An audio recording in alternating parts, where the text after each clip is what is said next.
preferred to isolate themselves from Africans and kept themselves in a closed community. It was this kind of isolationism that had caused the Asian expulsion from this country.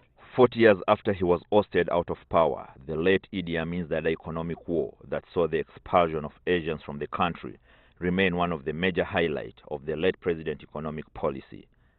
But an economic contextualization of his action by experts may surprise many. Africanization of Uganda, not only the economy, but also the political systems and the social systems, was, first of all, not an idea which came in 1973. It was there way before Amin came into power. It was way back in 1961. There was the first development plan, which was the Obote regime inherited from the departing colonial government. There was a plan and to Ugandanize the civil service and to Ugandanize the Ugandan economy. Maybe Amin did not agree with the way, the pace it took, so he chose to quicken it up, and that took away the human face of the war program. So there were so many things Ugandans were not involved in. Many people were just even beginning to come to work into the civil service. You'd find, like here in Makerere, a whole faculty has just about 4 blacks out of a staff of 40 or staff of 30. Majority of the people were foreigners. So there was that transition, but also now there was the other business side of it. And I think that's what Amin also wanted to focus on. So one of the things he's known for is the economic war. He chased away the Asians and handed over the businesses to the Africans. The things we are still doing today, you have had the debate of asking MTN to cede shares to local people. So Amin was also exactly trying to do that. We even have a whole lot of local content and policy. We have Buy Uganda, Build Uganda. So he was literally looking at that context.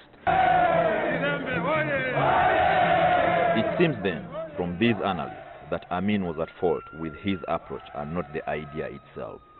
The black class did not have the experience the Indians. Indians had over 100 years of experience being dukawalas. We didn't have that experience. We were basically more agrarian in the farms.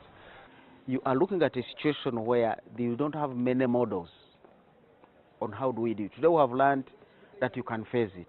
Today we have learned that foreigners are not entirely bad to an economy. But they can come in, but encourage them to work with the locals. In some cases we even say understudy. I've seen companies in Africa which have been forced to say, you can begin with your staff, but send our staff abroad to train. After 5 years, let them replace yours. According to critics, Uganda economic challenges started during the reign of Idi Amin Dada, but some do not agree. That's not entirely true, because we still have so many problems today. We still have debts to deal with. We still have skills that are missing. We still have hazard planning, things that don't add up. You have an infrastructure here, a piece there, and a piece here. We still have capacity of remuneration of all these are problems of the economy. Remuneration and retention of staff.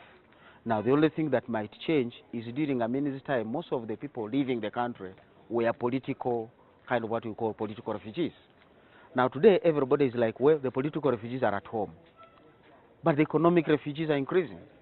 And how was the economy then compared to now, 40 years down the road? The ownership of the economy was really within the communities. Because the economy was coffee, the economy was cotton, the economy was simsim, was sunflower, was maize. And those are things that individual beings were growing and selling through the cooperatives and the different marketing boards. So people would still get money out of their efforts. Now you have come to a situation where some people have money, but basically either through trade, some of them it is through corruption. Now you have more inequality today. We didn't have figures of then because there were no surveys being done. But you seem to have a significant inequality today that the shopkeepers who have stocked are saying people are not buying. The decay of the newly created African capitalist class shrunk the private sector significantly and emboldened the public sector. The public sector became so big because the private sector is shrinking in its in its duty to the economy. The public sector became bigger. Conversely, it became bigger, and but it was not built to accommodate such pressure. And by 1977, things had started to collapse. It finally appears that there is now some consensus around the idea of the economic war, but what remains a matter of debate is the means that was used to justify the ends. Ismail Musa, Ladu, NTV, Business.